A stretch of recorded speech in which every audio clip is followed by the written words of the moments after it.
Overlord, this is Sierra 1-1.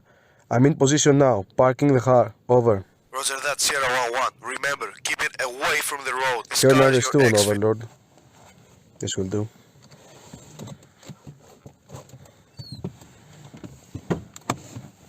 Phase 1 starts now.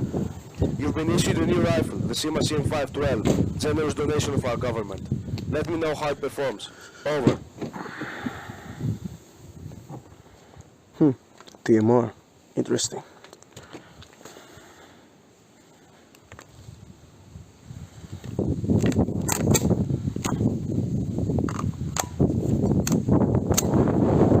Overlord, can I get some more information of this rifle? Over.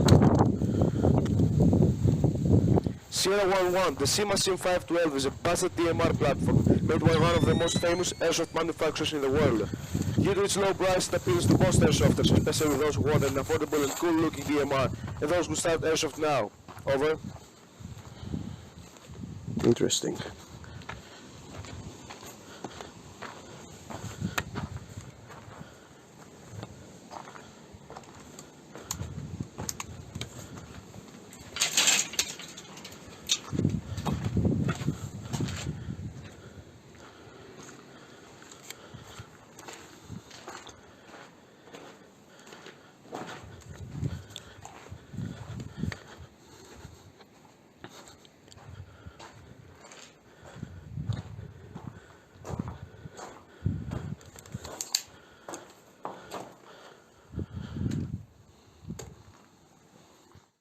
Overlord, what's the ETA of the convoy? Over.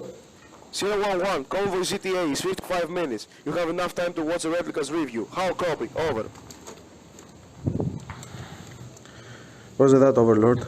How am I gonna do that? Sierra 1-1, I will feed it through your HUD. Stand by. Over. Roger that. I think I'm receiving something, Overlord. Okay. Roger that, Sierra 1-1. Take some popcorn and enjoy the show. We'll let you know when the convoy arrives. Overlord out. Okay, let's watch this.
We are greeted with a classic CYMA plain carton box, just like most of the entry level replicas, which definitely lowers the cost by a lot.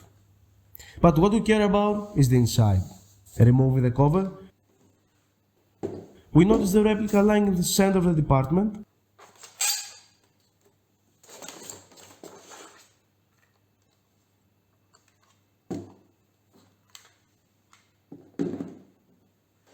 as well as a battery,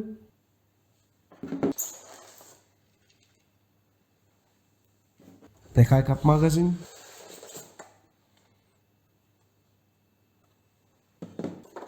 the manual and the cleaning rod that lies below the replica. And that's pretty much it. The matte finish of the replica gives it a really nice feeling to the operator's hand.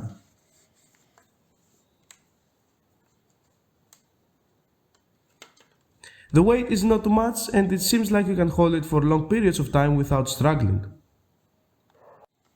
The texturized pistol grip feels really comfortable and smooth, and the massive handguard gives you plenty of room to place your other hand according to your liking. The charging handle is also really easy to operate.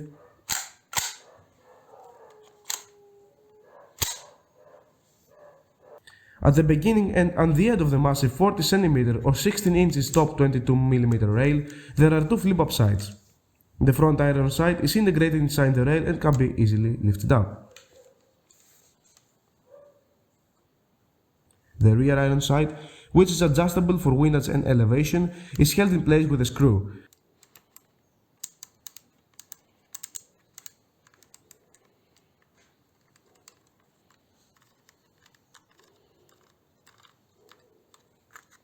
I find it a little bit annoying that in order to remove it you need a screwdriver, and that's a minus right there.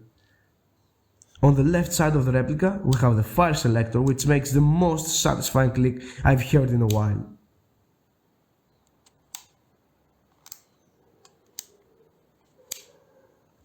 On the exact opposite side rests the magazine release button, and it has nothing special, so we move on to the massive handgun. Just like any M4 style replica, we have a quadruple rail on top, bottom, left and right side, and all of them are massive, which gives you more room to add the accessories you prefer.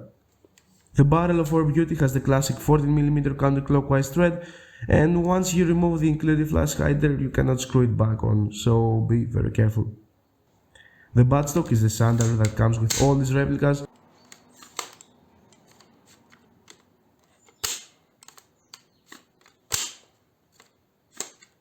and is also the house of the NIMI Type 8.4V 1100 mAh battery that comes with the replica.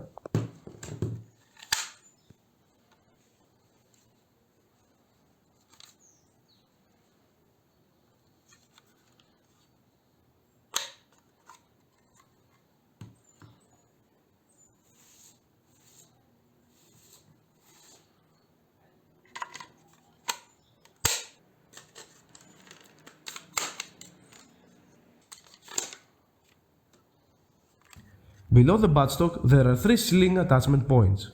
Although due to the fragility of the specific piece, I won't recommend to mount a 1-point sling as it can break very easily, and it has happened to me, so don't do it. Finally, we get this awesome forward assist button, which has no use but is really cool to see it getting implemented.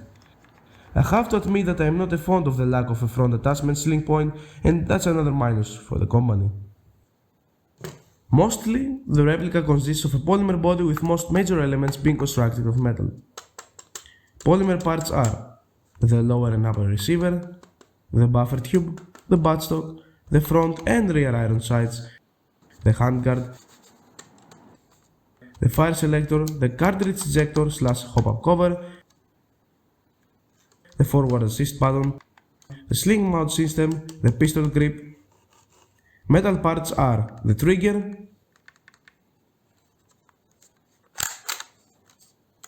the hop-up cover, and the 40 cm or 16 inches outer barrel. To adjust the hop-up, all you need to do according to the manual is pull the chancet bar handle back and hold it in place. You can also use your finger to slide back the cover to access the hop-up chamber easier. The hop-up cover will slide back with the charging handle and will reveal the hop-up wheel. Adjust accordingly. And I have to mention how much I prefer this type of a hop-up wheel, as it's easier to reach, adjust and use in general.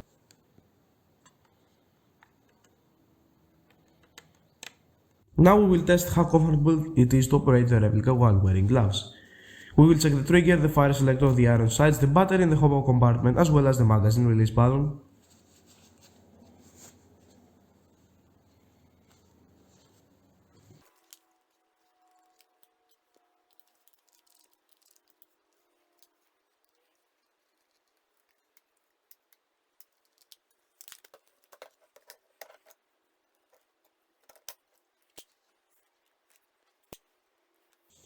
Yeah, this is going to be a little bit difficult to adjust, but I think I can get the hang of it. It's not showing the camera as the glove is covering the whole hop-up chamber, but I think the wheel is moving, and that actually counts, right?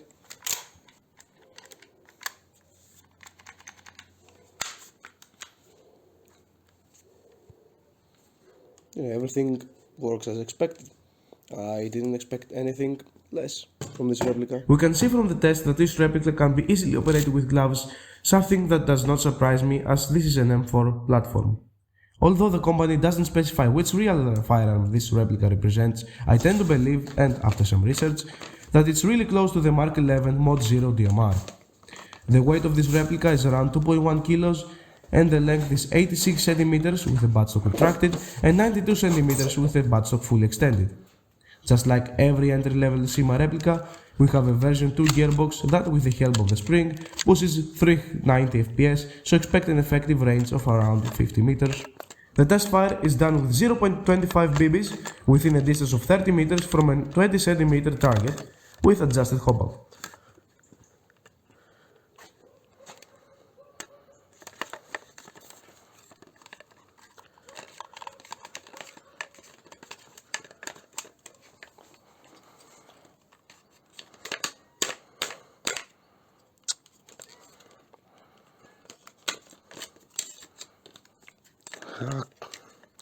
This wiring is always going to be a pain in the butt.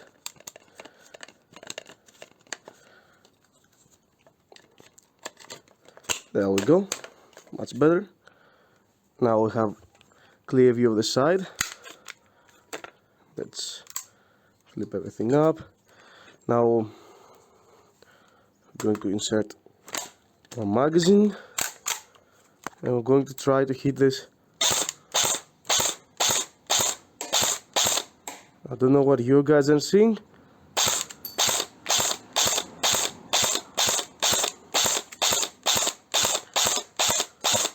These are 30 rounds. Let's try some full auto as well.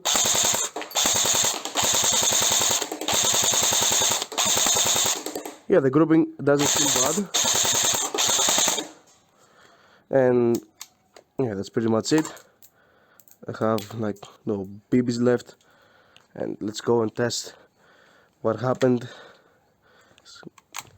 Replica is unsafe. Let's go and see what happened to the target. We fired around 60 shots or 70, something like that. Yeah, overall that's a pretty decent replica. I liked it. Now let's see the disgusting looking grouping from here. Yeah, I'm a little bit caught a cold. Yeah. So what we have?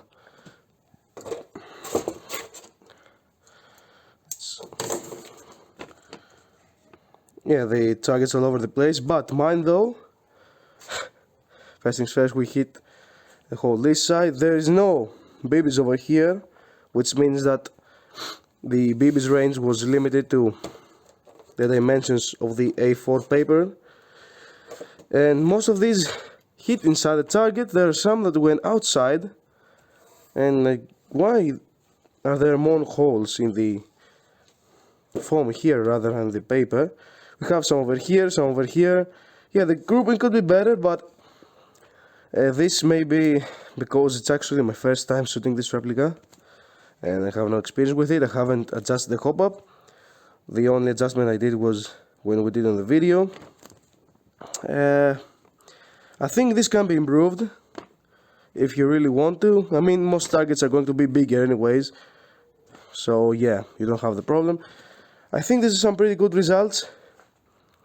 The grouping was mainly inside the dimensions of the A4 paper, so we're good at that. And yeah, I think that's pretty much it. We're done with the shooting test. This is a really good budget DMR, as it costs around 100 to 115 euros depending on where you buy it from. There is some creak that results from the plastic elements of the body, but it's barely noticeable and not a big fuss. I don't like the fact that you get no sling points on the front portion of the replica. The iron sights are meant for big ranges, so this is not recommended for CQB use unless you add an aftermarket optic or aftermarket iron sights. A gear resimming would be recommended but not required. The FPS range makes it ideal for a starter or a budget DMR build. The lightweight body makes the overall experience more comfortable, but deducts some points from realism, which for people who are not obsessed with milsim stuff and just want to have fun, it's not a big deal. In conclusion, although it lacks in some points, considering the low price, the benefits and the quality of the CYMA products in general, if you're a little careful with the polymer elements, it's a pretty solid budget replica, and I believe that's exactly what CYMA intended this series to be. Thank you for watching. Tell me in the comments what your opinion of a good budget replica is and if you would recommend this replica to others. See you in the next video.